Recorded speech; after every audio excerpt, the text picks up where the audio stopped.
Hello and welcome to today's episode, in which I have a go at veganising a super easy Spanish omelette, also known as a Spanish tortilla. I went to a gathering at a friend's house last week and she'd made a Spanish omelette, or a tortilla, to serve to people, and it smelled amazing and really reminded me of when I used to cook them before going vegan myself. The dish is just fried onions and potatoes, and then you mix that with a beaten egg, fry it off, and it becomes a very thick omelette. I have made a vegan version ages ago for myself, just using gram flour, and it's fine, don't get me wrong, but it's quite dense and not that kind of light fluffy ness that you get from the eggs. For the last few days I've been thinking, I wonder if I could make a closer approximation of that and just get a slightly lighter texture on the tortilla. I am going to use the gram flour, but then I'm going to add some silken tofu to it. Hopefully that will make it a bit lighter.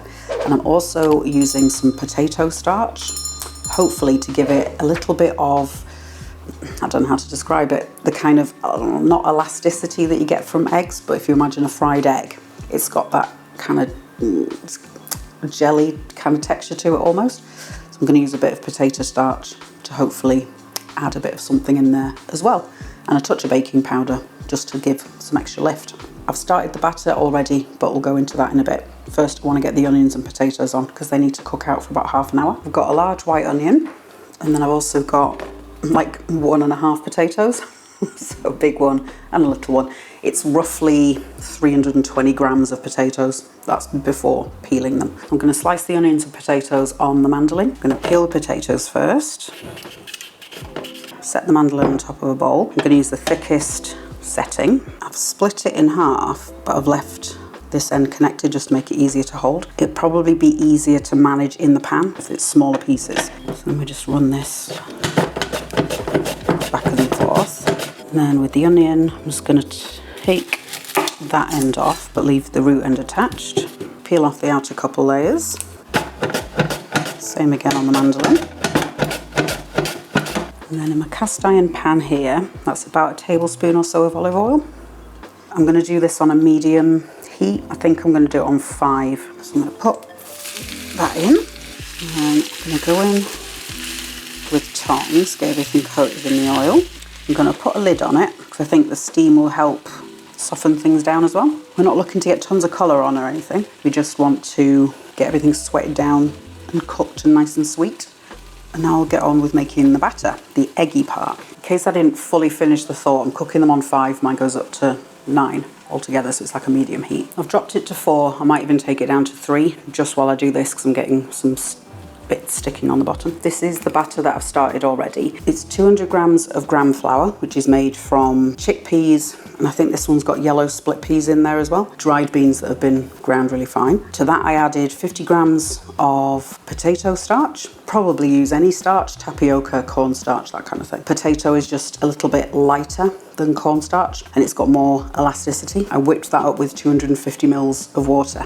I made this up about an hour ago. If you've got the time, it's better to make this ahead because the flour benefits from hydrating. Otherwise it can be a little bit grainy. And I also cursed myself for not sieving it because I had big old lumps in there, but they do seem to have, you know, for the most part. There's the odd one or two, but for the most part, they hydrate and become really smooth. And then that's the tofu that I'm going to blend into it. Silken tofu. You'll find this one on the shelf, typically, not in the fridge. I've dropped the stove to 3, just in case, because there's getting some, nothing burning, but there's getting some colour on there. Go in with the stick blender, get it as smooth as I can be bothered going. So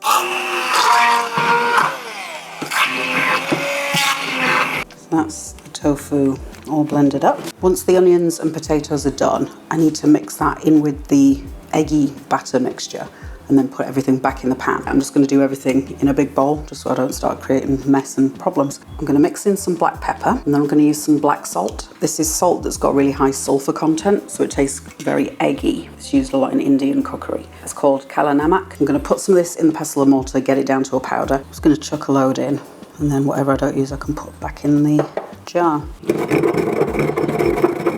If you don't have an Indian supermarket near you, you can have a look on eBay and probably Amazon as well. Pour the gram flour mixture in. The starch might not be necessary, so if you haven't got it, don't think, oh, I can't make it. Just try without. Then I'll add my tofu. This might be way more mixture than I need. That was just kind of spitballing. I'll do a half teaspoon of baking powder. really good grind of black pepper, 1/4 teaspoon, 1/2 teaspoon, switch to a whisk, and then 1/2 teaspoon of the black salt. The one problem with gram flour is you can't really taste things. Well, I mean you can, but it tastes horrible, the raw beans. The other thing with the black salt, I find heat burns off the sulphur flavour. I'll do a 1/4 teaspoon of turmeric, maybe a bit less.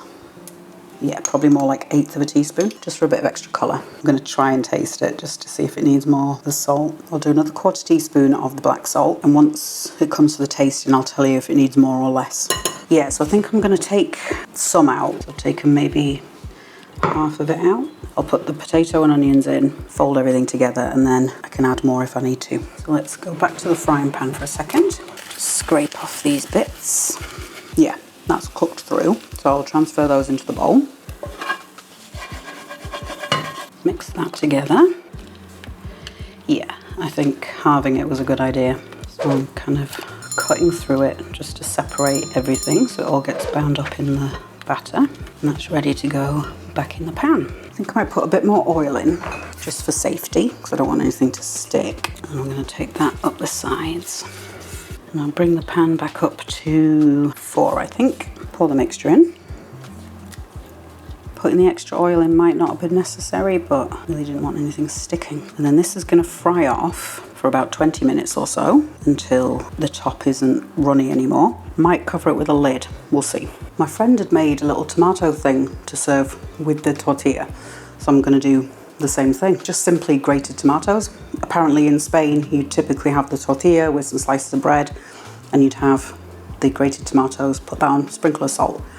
Because I'm going to have it as a little thing on the side, I'll mix some salt in with the tomatoes. I'll turn the heat back to 4 on the tortilla. So I'm using these, they're just large vine tomatoes. So just take it on the box grater.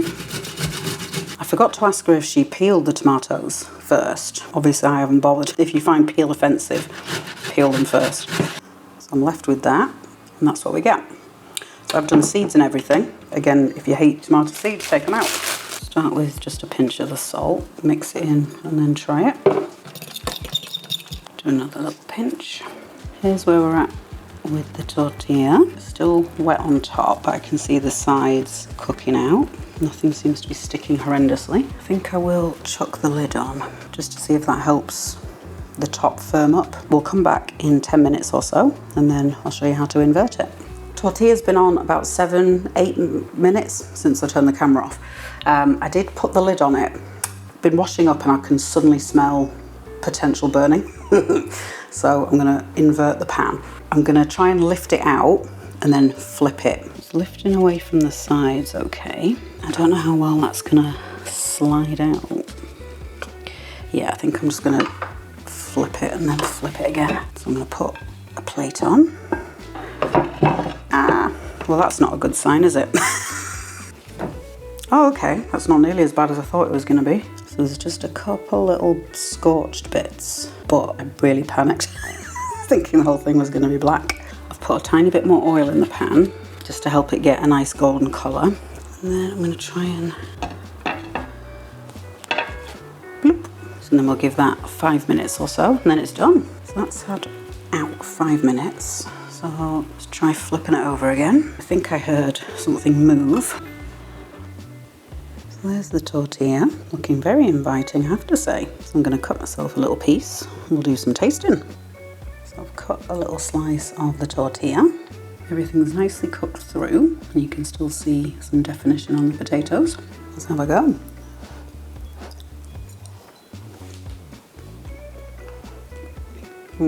That's very good. There's still a bit of density, but that's going to be tricky to get around using gram flour. But it's much lighter than previous ones I've made because of the tofu. And try a bite with the tomato. There's just so much flavour from just grated tomato. I think it could tolerate another 1/2 teaspoon of the black salt, but other than that, that's pretty spot on. I think it'd be interesting to play around with different ratios of tofu versus gram flour. I put the other half quantity of the batter in the freezer. I might even put another half block of tofu into it just to see what happens, just to see if I can lighten it up even further. I think it might be worth putting a little bit of salt in with the onions and potatoes as well. Only a pinch. The black salt isn't as salty as, for example, sea salt kind of thing. Although I suppose you could get around that by adding perhaps a 1/4 teaspoon of sea salt in with the teaspoon of black salt. But all in all, very, very tasty. Might be nice to put capers in there as well. To reheat it, I'll probably do it in the microwave to be fast. Maybe wet a paper towel, drape that over the top of it and do 30 seconds, feel it, and if it needs it, another 30 seconds. It might be worth trying in the air fryer as well. I wouldn't go higher than 160, which is like 320, 325, because otherwise the top of it is going to get really crunchy. I think microwave is going to be the best way. You can get a high amount of heat in a very short space of time, so you're not going to alter the top of it too much. To be fair though, I'm going to eat the majority of it cold, I think, because it's a nice little thing when I'm working at my desk. Just slice it and jump on it. As it gets cold, it will set nice and firm, whereas at the moment it's a little bit fragile. But once it's cool, it will set nicely together. The alternative to using the gram flour would be to buy like a vegan egg replacer. So in the UK, Oggs is a really good one.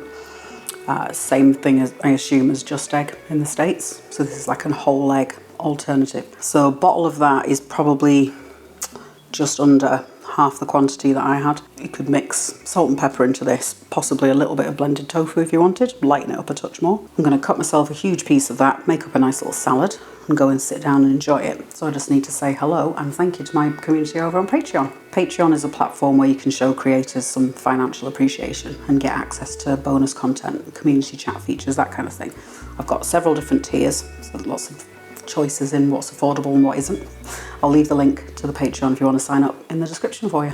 If you're on the lookout for more plant-based twists on classic dishes, like this video and subscribe to the channel. Tap the bell icon if you want to get an alert as soon as I publish a new one. While you're waiting for the next one, have a look at this.